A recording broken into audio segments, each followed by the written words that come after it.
बोले भारत माता की जय। आइए,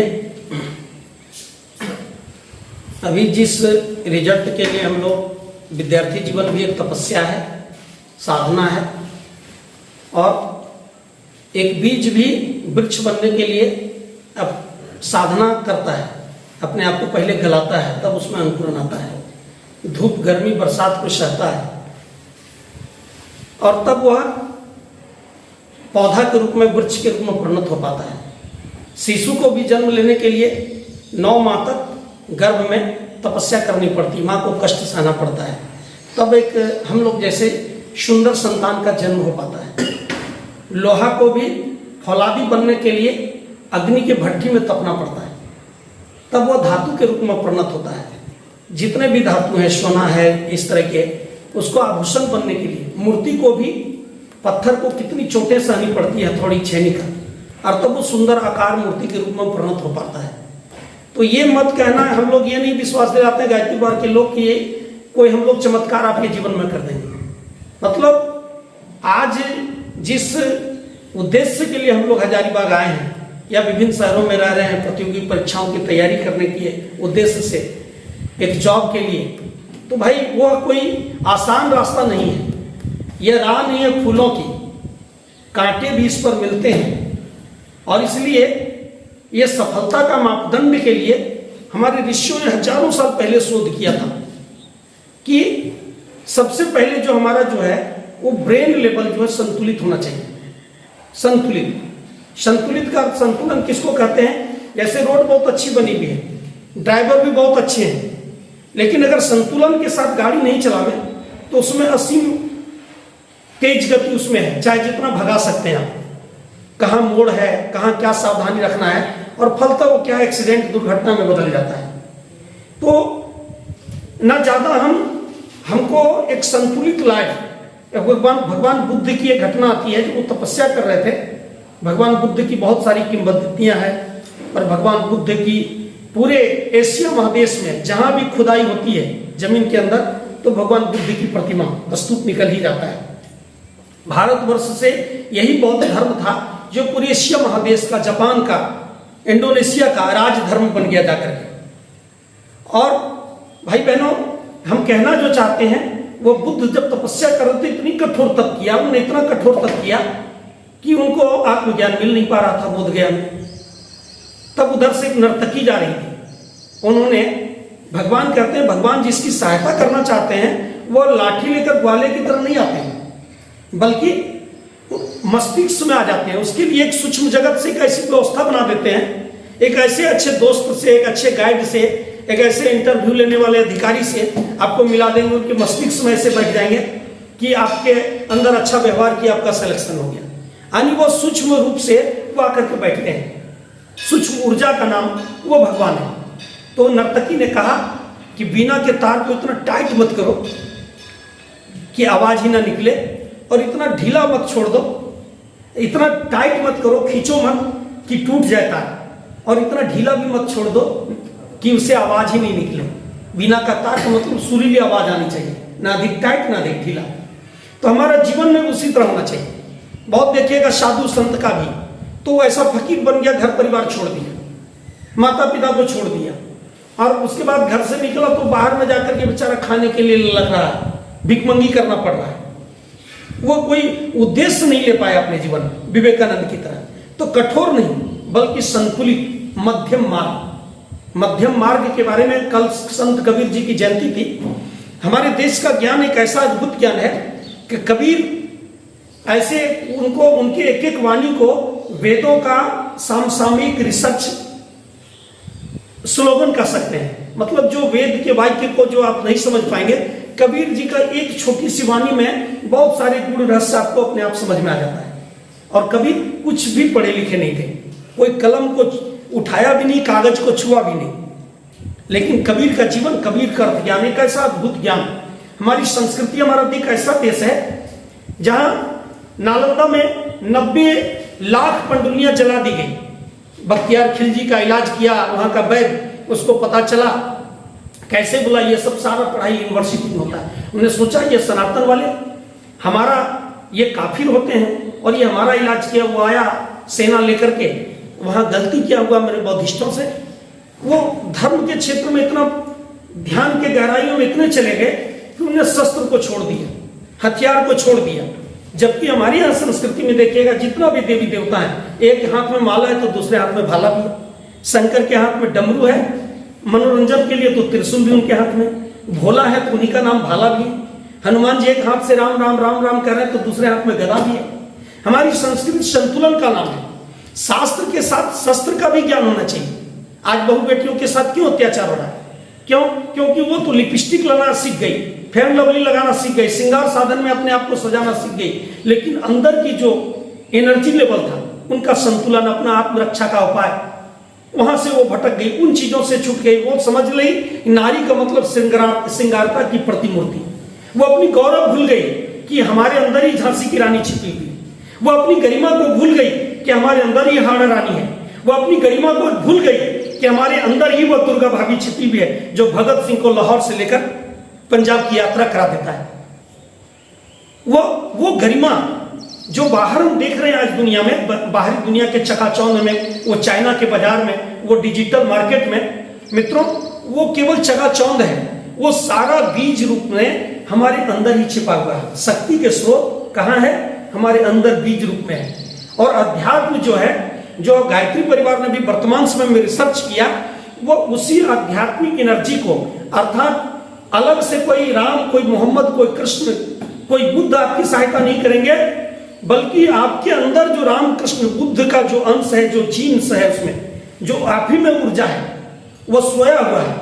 उसको अध्यात्म का अवलंबन लेकर के हम उसको जीवंत जागृत कर सकते हैं और ऐसा जगा सकते हैं कि हमारे देश में 90 लाख पांडुलियां जलने के बाद भी, पांडुलिपि जल जाने के बाद देखा कि ये ज्ञान को मैंने जला दिया। लेकिन ये एक ऐसा देश है जहां कबीर खड़ा हो जाता है और इब्राहिम लोदी का शासन चलता है, हाथियों से कुचलवाता है, लेकिन कबीर का कोई बाल बाका कर सका क्या? औरंगजेब के जमाने में संत सूरदास आते हैं, उनका कुछ राई रत्ती भर बिगाड़ पाया क्या? क्योंकि अध्यात्म की एनर्जी से इतना पके हुए लोग थे वो, संतों की श्रृंखला। उसमें रामचरितमानस की रचना गोस्वामी तुलसीदास करते हैं। तो हमारे देश को संतों ने, सुधारकों ने, शहीदों ने ये सजाया और उन यात्रा से करते हुए यहां तक पहुंचे। इसलिए शरीर, ये संतुलन का मतलब क्या है? जैसे शरीर में गर्मी तो सबका है, लेकिन गर्मी अधिक बढ़ गया तो उसको क्या कहते हैं? बुखार, टेम्परेचर बढ़ गया तो आदमी फिर वो स्वस्थ नहीं रह सकता है। लेकिन अगर गर्मी कम हो गया, एक संतुलन चाहिए 97-98, लेकिन अगर 94-93 तो ठंडा होने लगता है, बोला भी बचेगा नहीं। संतुलन क्या है? एक संतुलन टेम्परेचर है। तो उसी तरीके से जैसे शरीर में ज्वार पड़ जाता है, वैसे हमारे मस्तिष्क में भी ये असंतुलन हो गया है। और मन की गति क्या है? विद्यार्थी को एक ही चीज सीखना है। मेडिटेशन से एक चीज मिलेगा जो कोई भी कोचिंग में नहीं मिल सकता है, कोई भी आपको लाइब्रेरी में नहीं मिल सकता है, कोई भी ट्यूटर आपको नहीं दे सकते हैं। वो आपकी अंदर ही सेल्फ कॉन्फिडेंस के रूप में बैठा हुआ है, मन का संतुलन। और मन की गति इतना तेज है कि इतना तेज चलने वाला यान आज तक विज्ञान भी नहीं बना पाया। रॉकेट बना दिया और ऐसे ऐसे बना दिया कि बहुत कम गति में अमेरिका पहुंच जाता है, लेकिन मन तो तुरंत हमारा भी कैलिफोर्निया में जाके घूम रहा है। अभी तो जा करके वो कहिए कि बाजार में वो कर समोसा खा रहा है, कहां चला गया? जहां सोच रहते हैं। हमारा मन पढ़ाई में नहीं लग रहा है, कहां चला गया? सपने वाले के पीछे चले गए। हमारा मन वहां घूम रहा है। हम हैं हजारीबाग में, शरीर हमारा यहाँ है, सपने में आदमी बेड पर सोया है और हमारा सूक्ष्म शरीर कहां चला गया? सपने वाली के साथ चला गया। अब वो उससे जब तक मिलने का क्रम आया तब तक नींद खुल गया, तब तक क्या पता चलता है? मिल भी नहीं पाए और हमारा पूरा शरीर जो है सो शक्तिहीन हो गया है। हमारी जो ऊर्जा है, हमारा जो शरीर है, हमारा जो अंदर का जो कपड़ा है वो गीला हो गया है। वो क्या है? वो एनर्जी का स्रोत था, उसी को ऊर्ध्वगामी बनाना था। इसीलिए जब मस्तिष्क का संतुलन आ जाता है, मन को जब साधना आदमी सीख जाता है, एक ड्राइवर की भांति उसको सही चलाना सीख जाता है, तो वही आदमी दिल्ली से कोलकाता पहुंच जाता है, वही आदमी अपने लक्ष्य तक पहुंच जाता है। इसलिए जब मन संतुलित हो जाता है तो न विपत्ति में वो ज्यादा चिंता करता है, न डिप्रेशन करता है। थोड़ा सा कष्ट आया, पता चलता है इसी हजारीबाग में लोग सुसाइड कर लिए। क्यों? क्योंकि उसके पास वो एनर्जी जनरेट नहीं हो पा रहा है जिस एनर्जी की उनको आवश्यकता है जीने के लिए। अगर कोई खुशी का माहौल आ गया कुछ हल्का फल्का हम जीत गए, कोई लगाते हैं ना कितना 56 रुपया, क्या करते हैं क्रिकेट में ड्रीम 11 में देखिए गौरी शंकर जी के गांव का एक आदमी जीत गया, एक मोदी जी थे इनके बगल में कुंदन मोदी। अब अभी कहता है कि वो दिवालिया हो गया, इतना खुश हो गया, इतना ये होने लगा। तो खुशी में भी आदमी इतना पागल हो जाता है और हर्ष में इतना दुखी हो जाता है, जीवन उसका नाम नहीं है। जीवन संतुलन का नाम है और संतुलन करना आदमी सीख जाता है। अधीर होना, हृदय की संकीर्णता, आत्मिक बालकपन क्या कहते हैं? जैसे बच्चा तुरंत एक बीज डाला, फिर उसको निकाल के देखता है, अंकुरन आया, फिर डालता है, बोला इसमें पेड़ बना, बोला 2-4 घंटा के बाद कहता है इसमें नहीं आएगा, लेकिन आएगा तो उसी बीज में। लेकिन बालकपन वाला अधीरता हमारे अंदर, हमको धैर्य देना पड़ेगा। धैर्य की परीक्षा के बाद ही विद्या अध्ययन पहले कौन करता था? गुरुकुलों में विद्या अध्ययन का जिम्मा उसी को मिलता था। किसको? जो पहले गुरुकुल में जाकर के अपनी धैर्य की परीक्षा देता था, महीनों महीने जाकर के राजा दिलीप की तरह गाय चराता था, इंद्र की तरीके से गुरुकुल में जाकर लकड़ी बीनने का काम करता था और अनेक परीक्षाएं गुरु लेते थे और कहते थे धैर्य की परीक्षा में इसका पेशेंस पावर में पास हो गया है, अब इसको जो भी विद्या देंगे उसमें सफल होगा। और इसी पेशेंस पावर को हम लोग विकसित करने के लिए, इसी एबिलिटी को विकसित करने के लिए इस हजारीबाग में या पटना में जहां हम लोग मेडिटेशन चलाते हैं, स्लम एरिया में जाके गरीब बच्चों को 1 घंटा पढ़ाते हैं। यहाँ अभी एक सेंटर हम लोग का जबरा में चल रहा है। स्लम एरिया कौन? जो झुग्गी झोपड़ी में रहने वाले लोग हैं, जो शीशा पत्थर, जो झाड़ू पोछा करती जिनकी माँ, जिनके पिता शराब पीकर फ्लैट हो गए, उनके बच्चे पढ़ेंगे कि नहीं पढ़ेंगे? और उनके बच्चों को हम लोग एकत्रित करके और 1 घंटा का फ्री ट्यूशन देते हैं। उससे बदले में हमको क्या मिलता है? कहते हैं मेहंदी पीसने वाले को अलग से लगाने की जरूरत नहीं पड़ता। विद्या एक ऐसा चीज है, जैसे गुरुकुलों में लोग लकड़ी बीनते थे, लकड़ी काटने जाते थे, गाय चराते थे और तब उनको गुरु, तो वो क्या है? हमारे अंदर कंपटीशन का वो इम्यूनिटी पावर, हमारे अंदर का कॉन्फिडेंस लेवल, क्योंकि विद्या खर्च करने से बढ़ता है। और इसीलिए अभी तक जितने लोग बाल संस्कार शाला में यहाँ से पढ़ाने गए, चाहे उनका टीचर के रूप में रिजल्ट आया हो, चाहे IT सेक्टर में गया हो, अथवा BEd कॉलेज में उनका एडमिशन हुआ हो इसी बाल संस्कार शाला से, ऐसे हमारे पास चाहे वो संख्या भी 5-10 ही है, लेकिन जो भी इस नियम को फॉलो किया वो एक भी स्टूडेंट घाटे में नहीं रहा। इसीलिए इसी का संतुलन है। और आतुरता में करते हैं, अवमान, आत्मा का गिरावट हो गया, दिनहीन अपने आप को समझना, तुच्छ समझना, अपने आप को कमजोर समझना, ये जो हमारे अंदर हीन प्रवृत्ति जब आ जाता है, और हीन प्रवृत्ति के कारण आदमी क्या करता है? सोच लेता है मन में हम कुछ नहीं कर सकेंगे। लेकिन इसका उदाहरण हमारे पास है, जब उसी गया गुजरा दीनहीन कमजोर जिसके सामने सारे किरण की रास्ते बंद हो गए, उज्जवल भविष्य का मार्ग दिखाई नहीं पड़ रहा है, आगे कहां हम जाएंगे कुछ समझ में नहीं आ रहा है, ऐसे अंधेरे में भी हमारे ऋषियों ने उद्घोष किया था, तम सुमा ज्योतिर्गमय हेमा, मैं अंधकार में भटक रहा हूं, मुझे एक किरण दे दो, प्रकाश की एक किरण दे दो। प्रकाश की किरण, इसी का नाम है आत्मविश्वास। ये आत्मविश्वास जब दशरथ मांझी के जीवन में आता है तो कहता है जब तक तोड़ेंगे नहीं तब तक छोड़ेंगे नहीं।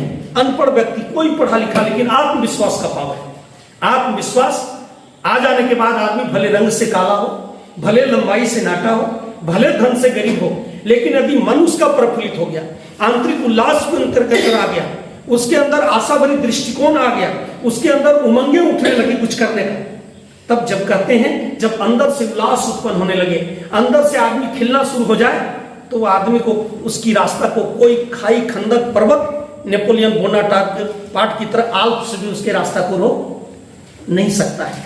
इसीलिए ये आत्मविश्वास कहां से मिलेगा? इसी आत्मविश्वास को जगाने का नाम क्या है? अध्यात्म और गायत्री महामंत्र। और गायत्री मंत्र ये विद्यार्थी जीवन क्या है, बहुत लोगों का ये अध्यात्म की चर्चा प्रवचन की बात करते हैं। ये एक बात और कहना चाहते हैं आप लोगों से, चाहे भोजन जितना अच्छा हो, खीर ही क्यों नहीं खाने दे, लेकिन रोज सुबह शाम खीर मिले तो फिर कभी अच्छा, हम बहुत अच्छा प्रवचन कर रहे हैं, केवल प्रवचन चले तो कभी आदमी को अच्छा नहीं लग सकता है। तो आगे ऋषि कहते हैं मन के संतुलन पर गुरुदेव के कलम से हमने तैयारी किया है, उसमें कहते हैं कि मन को संतुलित करने के लिए जो आदमी केवल एक ही काम करते रहे, केवल धन कमा रहा, केवल धन कमाने के पीछे लगा रहे सिकंदर की तरह, लेकिन जब अंतिम वक्त आता है तो सिकंदर भी संसार से पछता कर जाता है, क्योंकि वो अपना जीवन लक्ष्य तय नहीं कर सका। तब ये कहिए कि हिटलर को भी अंत में सुसाइड करना पड़ता है, क्योंकि जीवन लक्ष्य तय नहीं किया है।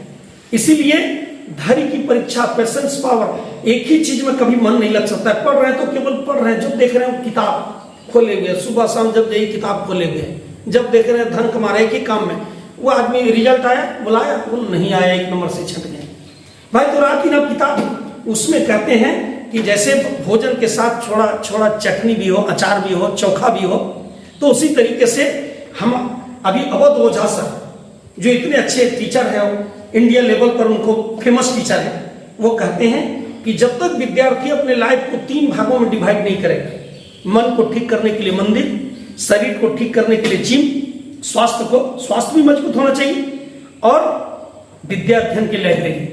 तो ये जो संडे क्लास है, ये अपने के लिए चटनी है, चोखा है, अचार है। 1 सप्ताह तक जब आपका एनर्जी धीरे धीरे क्या है, कितना अच्छा हो, लेकिन जैसे ही आदमी गलत कुसंग में जाता है, फिर उसका प्रभाव शरीर पर, ये मनोवैज्ञानिक आधार है, ये साइको सिस्टम है। अच्छा से अच्छा आदमी भी गलत आदमी की संगत में आता है, धीरे धीरे उसकी ऊर्जा लेस होने लगती है। तो सप्ताह में 1 दिन, जैसे पटना के युवा विद्यार्थियों ने संकल्प लिया कि संडे का जो समय है वह 2 घंटे सामाजिक काम के लिए, एवरीडे यहाँ अवध ओझा सर कर रहे हैं कि 2 घंटा रोज सामाजिक काम में आप लगाइए। सामाजिक काम में अगर 2 घंटा लगाते हैं तो आपका मन इतना प्रफुल्लित हो जाएगा, इतना संतुलित हो जाएगा, डिप्रेशन खत्म हो जाएगा। तो फिर जो आप 12 घंटा पढ़ने की जो कोशिश कर रहे थे, वो सब्जेक्ट आपको 6 घंटा समझ में आने लगेगा। तब वो ऐसा सामाजिक काम क्या करें, उसी के लिए हम लोग यहाँ स्लम एरिया में निःशुल्क कोचिंग, बाल संस्कार शाला, समाज के अंतिम आदमी जिसको देखने वाला मुखिया, सरपंच, मुख्यमंत्री, प्रधानमंत्री कोई नहीं है, वार्ड मेंबर कोई नहीं है, उसको केवल उनके वोट से मतलब है। समाज के ऐसे अंतिम लोग, आम आदमी के लिए तो केजरीवाल साहब है, लेकिन समाज का अंतिम लोग जिनके बारे में कहा, हे प्रभु इन्हें माफ करना, क्योंकि ये नहीं जानती क्यों कर रहे हैं। हम लोग जब जाते हैं स्लम एरिया में तो हम ही लोग को उल्टी गाली देता था गाँव बच्चा, और अभी हम लोग के साथ जाइए पूरा मोहल्ला निकल जाएगा, और एक साथ उस स्लम एरिया के बच्चा आपका पांव छुए बिना तो कहते हैं गरीबों की दुआ भी लगती है। ये है आशीर्वाद प्राप्त करने का तरीका। आशीर्वाद प्राप्त करने का तरीका नहीं है कि भगवान आपके लिए बैठे हैं, ओम जय हनुमान ज्ञान, अगरबत्ती सुना दिए, आपकी मनोकामना पूरा, जल चढ़ा दिए। अरे उसके पीछे तत्व दर्शन था। जल हम लोग चढ़ाते हैं, हर गुरुवार को शिवालय हम जाते हैं। जल के मतलब जल की तरह निर्मलता, हमारे मन को निर्मल बनाना, कुविचारों से मुक्त करना। भगवान को मिठाई मतलब हमारा वाणी इसी तरह मधुर बने। अगरबत्ती और धूप जलाने का मतलब हम ऐसा अच्छा काम करें कि हमारे जीवन में सत्कर्म की सुगंधी पैदा हो, उसका लोग अनुकरण करना सीखे। तो इसका है संतुलन, ना अधिक किसी में अति हो जाना, ना उसको छोड़ देना, ना केवल पढ़ते रहना, और नहीं तो पढ़ रहे हैं तो कई दिन तक पढ़ाई नहीं कर रहे हैं, वो मने नहीं लग रहा है, क्या करें। तो अवध ओझा सर कहते हैं और 10 रोटी खा लो ना, उसके बाद पूरा मन लगेगा। 10 रोटी भोरे खा लेता है, 4 गो अंडा खा लिया, पेट भर गया, बोलो मने नहीं लगता है। तो मन लगने के लिए संतुलित जीवन में चाहिए। भोजन भी इतना संतुलित होना चाहिए कि ज्यादा भरपेट भी नहीं खाए, ज्यादा भूखा भी नहीं रहे, बस थोड़ा सा पानी के लिए, थोड़ा हवा के लिए जगह होना चाहिए, तभी सही तरीके से भोजन का पाचन हो सकेगा। तो यह संतुलन एक ऐसा विज्ञान है जो आपको इसी संडे क्लास में मिल सकता है, कहीं नहीं मिल सकता है। और ये एक दैवीय आंदोलन है। इस आंदोलन को हम लोग पटना की तरह खड़ा करना चाहते हैं, लेकिन एक अकेला थक जाएगा, मिलकर कदम बढ़ाओ। 2 डेज संडे का 2 घंटा आप लोग मान लीजिए, घंटा आने जाने में, 1 घंटा यहाँ का। इस तरीके से आप लोग समर्पण करिए। संडे बाल संस्कार शाला में जाने की इच्छा तो जाइए, नहीं जाने की तो कोई बात नहीं, लेकिन रविवार को सबसे पहले आप एनर्जी, सामूहिक एनर्जी, दैवीय एनर्जी लेना सीख जाए। फिर आपके सफलता के कदम को दुनिया की कोई ताकत नहीं रोक सकती, कोई भी आपका रोड़ा नहीं बनेगा। इसी आशा विश्वास के साथ आप आज के मेडिटेशन क्लास में पुराने नए सभी भाई लोग पधारे हैं, आप सभी लोगों का हार्दिक अभिनंदन करते हैं और अपनी वाणी को विराम करते हैं। धन्यवाद।